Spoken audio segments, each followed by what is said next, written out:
एक बार की बात है, एक छोटे से जंगल में एक नन्ही चिड़िया रहती थी। उसका नाम गुड़िया था। गुड़िया बहुत प्यारी और खुशमिजाज थी, लेकिन उसके मन में एक बड़ा सपना था। वह आसमान में ऊंचा उड़ना चाहती थी, जहां वह कभी भी नहीं गई थी। एक दिन गुड़िया ने देखा कि एक विशाल हवाई जहाज आसमान में उड़ रहा है। उसे देखकर उसने सोचा, काश मैं भी इस तरह ऊंचा उड़ सकूं।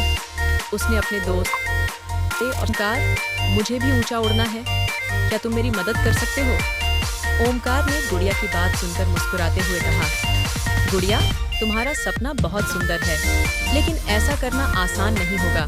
तुम्हें बहुत मेहनत करनी पड़ेगी। गुड़िया ने दृढ़ निश्चय किया कि वह अपने सपने को पूरा करेगी। उसने नियमित रूप से उड़ने की प्रैक्टिस की, अपनी ताकत बढ़ाने के लिए मेहनत की और हर दिन थोड़ा और ऊंचा उड़ने की कोशिश की। लेकिन जब भी वह बहुत ऊंचा उड़ने की कोशिश करती, वह थक जाती और नीचे आ जाती। एक दिन गुड़िया ने सोचा कि शायद वह अपनी कोशिशों में कोई कमी कर रही है।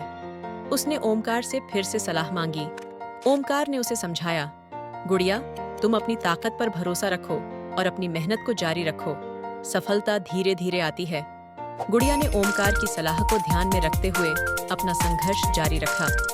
धीरे धीरे उसने अपनी उड़ान की ऊंचाई बढ़ा दी। एक दिन वह सच में बहुत ऊंचा उड़ने में सफल हो गई और उसने देखा कि आसमान कितना सुंदर और विशाल है। गुड़िया की खुशी का ठिकाना नहीं था। उसने अपने सपने को पूरा किया था और अब वह जानती थी कि मेहनत और धैर्य से किसी भी सपना को पूरा किया जा सकता है।